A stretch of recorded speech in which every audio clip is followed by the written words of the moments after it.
Well, good morning, guys. Running a little late trying to get this whole video thing set up. What a pain in the fucking butt sometimes. What I do for all this fame and no money. All right, guys. There are a few things I wanted to discuss today. I'm driving to work, so it's going to be kind of a little off kilter. I probably won't, I'll probably be meandering like an idiot. But a few things concerning the inside going on right now that I really wanted to discuss. First thing is this. I was originally going to do a oil change on the car. When I went to do it, I found out that my dealer had decided to hire the Incredible Hulk to put the damn oil drain plug on. I couldn't get the oil drain plug off, no matter what I did.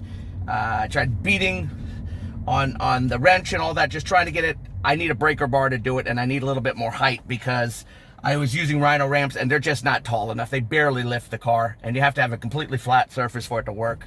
And unfortunately, my driveway is very lumpy, so I had to pull into the garage, which is very tiny, and get it up. I just was unable to do the oil change. So I had the dealer go ahead and take care of the oil change for the $20,000, and I got a friend who we're going to be able to put it on stand jacks for the car and shut up. Then we'll find a way to then we'll film it that way so you guys watch me attempt to change oil. I think most of you wanted to really see it mainly just to see my fat ass try to crawl under a car. I'm sure that was probably part of the fun of it. It will come, but not quite yet. It's not like it's difficult. It's just hard to get it. I mean, even an oil cap on top, it took 2 people to get it off. One strong man and me. I don't necessarily qualify. All right, so just let you know that I'm going to do the oil change eventually. I apologize, I couldn't do it on video yet. I will get it done eventually for you. Number 2, as many of you heard, there is a recall for several Honda vehicles. This recall involves, I believe, the fuel pump. I think there's some parts inside the fuel pump. I think mainly the impeller or whatever that spins, that pulls the fuel. That in some of them they had faulty parts, and they could, and the impeller could, I guess, I don't know, deform over a period of time and cause a failure in the fuel pump. Unfortunately, I'm sorry to say, Ruby is a defect. So I have gotten an alert through my Honda app telling me that I do need to set up for a recall.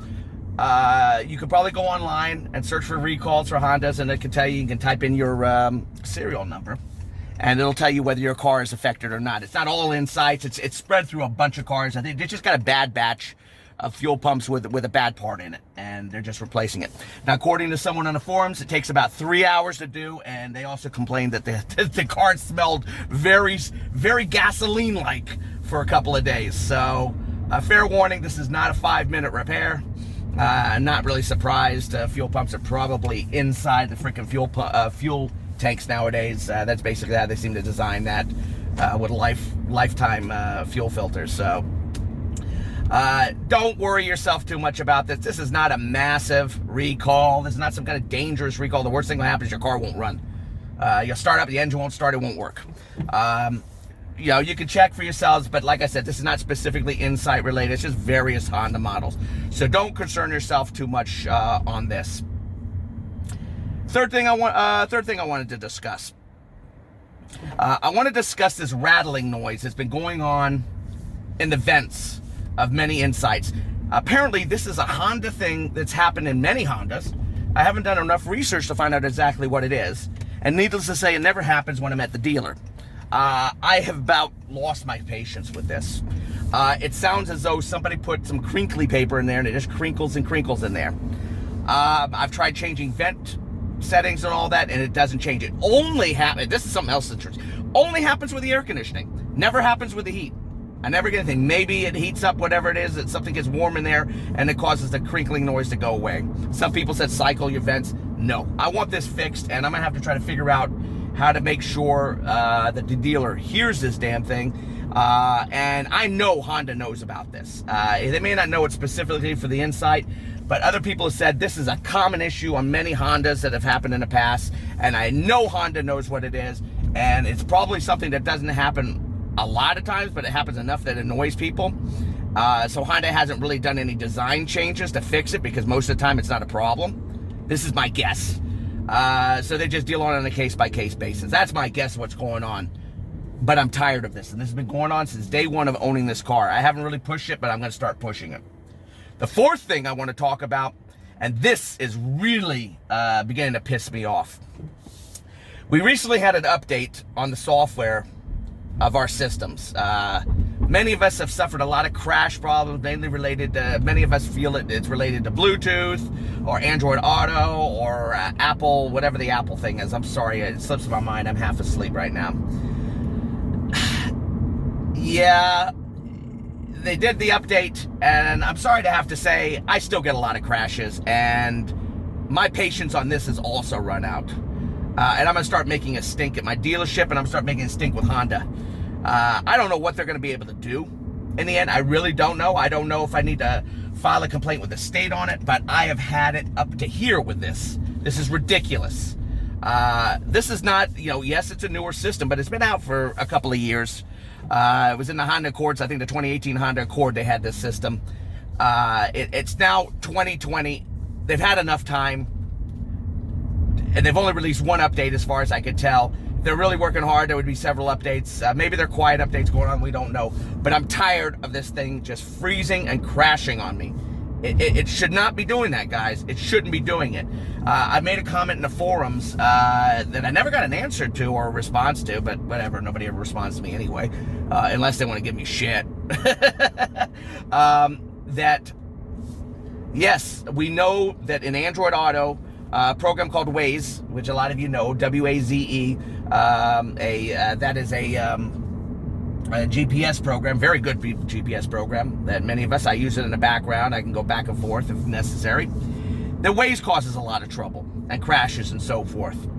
Yes, Waze is problematic for Android Auto, and it does have some problems on occasion. However, what I did point out is that I've had the same exact phone plugged into my Ford Fusion Energy, which uses its computer system, and never once has that system crashed on me that I can remember.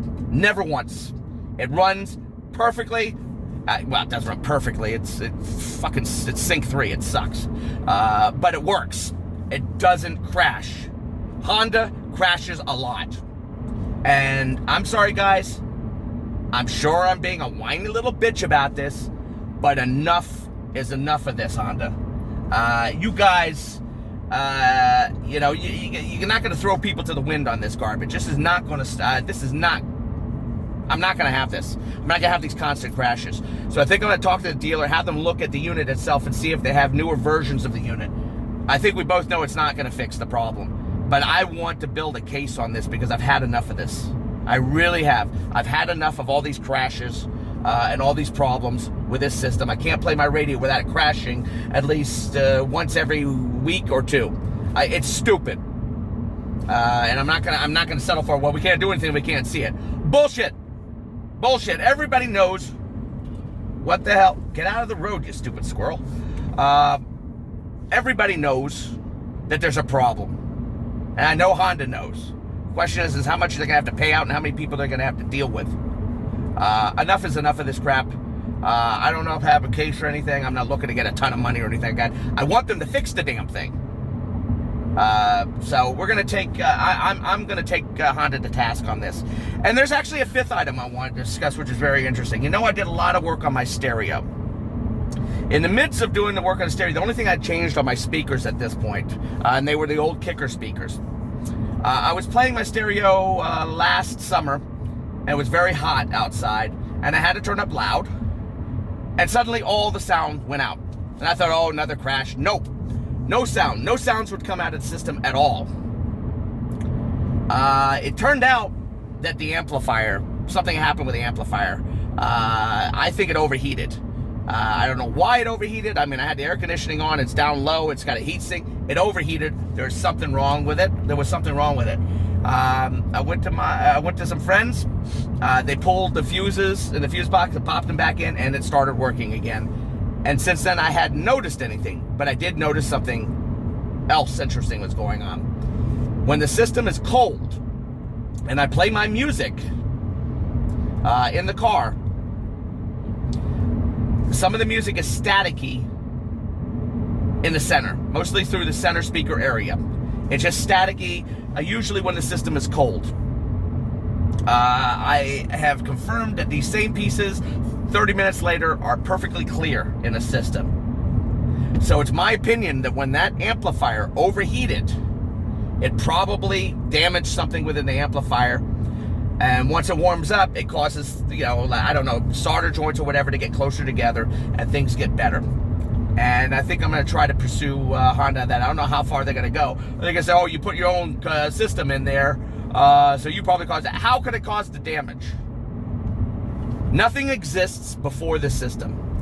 You can't plug in ahead of this system as far as the amplifiers and so forth are concerned. I can only run after the system. So the only line, it's only lines coming out of the system going into my amps. Everything else before the system that goes into the amplifier is all Honda. It's got nothing to do with me. And I know I'm going to get into a fight with this kind of crap. And I have no idea how I'm going to handle this. I mean, I could always buy my own replacement amplifier. I found one online I can get for $215 out of a crashed Insight. And I think this will fix the problem. Adam said he's run into this issue before with another Honda. And he said it wasn't his amp or anything like that. Of course, that could be famous last words. He could be full of shit on that. Adam's generally an honest guy, but he's not always right. He's nice, honest, and he's willing to work with people. So I think I'm going to pursue this as well. I don't know how I'm going to handle it. I figure they can take the amp off, and if they pull the heat sink off, they might be able to look at the amp and see if there's something wrong with the amp. The amp's never been taken out of the car. It's never been touched, except for the lines coming out of it. The lines coming out of it were tapped when Adam installed the system to find out what channel did what and where it went and stuff like that. And that's all. Nothing was ever done without the battery disconnected that would have anything to do with putting any power to the amp. What happened is the amp overheated and it had a failure. And I need it replaced, and I'd rather not pay for it myself. I think I probably will. But I know this is going to get into a fight. So we're going to see how that works out. So basically, there really isn't much else to report. I just want to report some of these things. The amp really doesn't have much to do with you guys. The stereo system has a lot to do with you guys with this damn crashing. Enough is enough with this crap. We got the recall. It's not for all of us. It's only for a select few.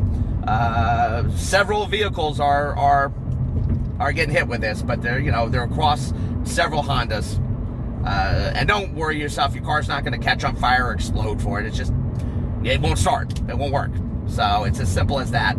So as soon as you get it, remember it's about a 3-hour job. Some people also reporting that Honda dealers are saying they don't have the parts yet. And they have to wait for the parts.